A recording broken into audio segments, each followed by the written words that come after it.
ఒకవేళ మనం అంతరిక్ష యుద్ధాన్ని ఊహించుకుంటే, పగిలిపోయిన ఉపగ్రహాలు మరియు ఆర్బిటాల్ డెబ్రీస్ మన కళ్ల ముందు మెదులుతాయి. వాస్తవం అంతకంటే నిశ్శబ్దంగా ఉంటుంది, కాని మరింత భయంకరంగానూ, ప్రమాదకరంగానూ ఉంటుంది. మోడర్న్ డేస్లో స్పేస్లో యుద్ధం అంటే సిగ్నల్ నష్టం, ఉద్దేశపూర్వకంగా సిగ్నల్ను తప్పుదారి పట్టించడం, మరియు సడన్ సిస్టమ్ ఫెయిల్యూర్స్.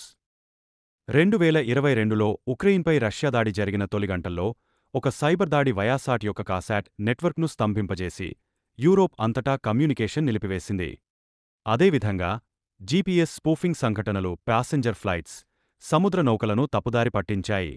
అవి నౌకలను ప్రమాదకరమైన ఇసుక దిబ్బల వైపు ఆకర్షించడం లేదా ఫ్లైట్ కంప్యూటర్లను దెబ్బతీసి తప్పుడు భూభాగ హెచ్చరికలను ప్రేరేపించడం ద్వారా ఒక ప్లాట్ఫారం యొక్క సొంత సెక్యూరిటీ సిస్టమ్ దాని ఆపరేటర్లకు వ్యతిరేకంగా ఒక ఆయుధంగా పనిచేశాయి.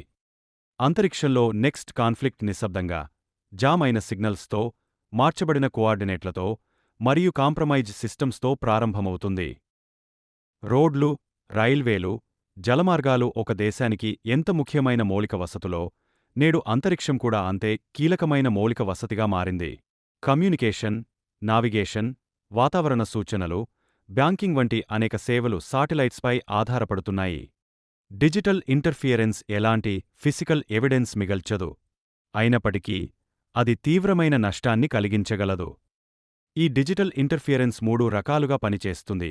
జామింగ్ అనగా సిగ్నల్ని స్టాప్ చేయడం, స్పూఫింగ్ అనగా తప్పుడు డేటాను పంపడం, మరియు గ్రౌండ్ స్టేషన్ హ్యాకింగ్. ఫలితంగా ఒక శత్రువును ఎదిరించడానికి ఎటువంటి ఫిజికల్ డిస్ట్రక్షన్ అవసరం లేదు. ఆర్బిటాల్ స్పేస్లో కాన్ఫ్లిక్ట్ జరిగే విధానంలో ఇది ఒక ముఖ్యమైన మార్పు. ఫైనాన్షియల్, ఆయిల్ మరియు కమ్యూనికేషన్ నెట్వర్క్లు శాటిలైట్స్పై ఆధారపడి ఉన్నందున ఇటువంటి చొరబాట్లు భూమిపై కూడా వరుస వైఫల్యాలను ప్రేరేపించగలవు. విద్యుత్ సరఫరా, బ్యాంకింగ్ వ్యవస్థ లేదా అత్యవసర కమ్యూనికేషన్లకు మద్దతు ఇచ్చే ఉపగ్రహాలను సైబర్ దాడులు నిలిపివేస్తే వాటి ప్రభావం ఫిజికల్ అటాక్స్ చేసినంత తీవ్రంగా ఉంటుంది. ఇంటర్నేషనల్ లా కింద అటాక్ చేసిన దేశమీద బాధ్యత వేయాలంటే ఫస్ట్ ఎవిడెన్స్ చూపించాలి ఆ దేశం అటాక్ చేసిందని. కానీ ఇక్కడ అటాక్ చేస్తున్న countries proxy networks and spoofed identities use చేయడం వల్ల అటాక్ చేసిన దేశమీద వారు చేసిన నేరం నిరూపించలేకపోతున్నారు. అంతేకాకుండా international law civilian objects and military ఆబ్జెక్ట్స్ని వేరువేరుగా చూస్తుంది.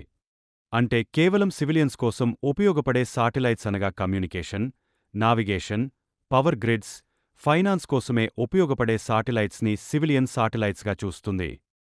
కానీ స్కూల్స్ అండ్ హాస్పిటల్స్కి సేవలు అందించే సివిలియన్ శాటిలైట్స్ అయినా సరే, ఎప్పుడు అయితే మిలిటరీకి ఇంటెలిజెన్స్ గాథెరింగ్ లాంటి సర్వీసెస్ అందిస్తాయో, సివిలియన్ శాటిలైట్స్కి ఇంటర్నేషనల్ లా కింద ఉండే ప్రొటెక్షన్ కోల్పోతాయి. ఇండియా తన స్పేస్ సామర్థ్యాన్ని పెంచుకుంటుంది, సక్సెస్ఫుల్గా శాటిలైట్స్ని లాంచ్ చేస్తూ కొన్ని దశాబ్దాలుగా.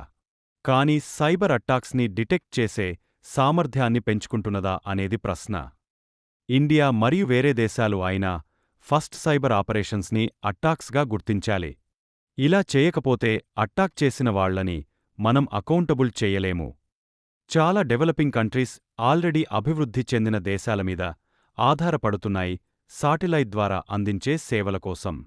అలాంటి పరిస్థితుల్లో ఒక సైలెంట్ డిజిటల్ స్ట్రైక్తో చిన్న దేశాల మిలిటరీ వ్యవస్థని దెబ్బతీయొచ్చు.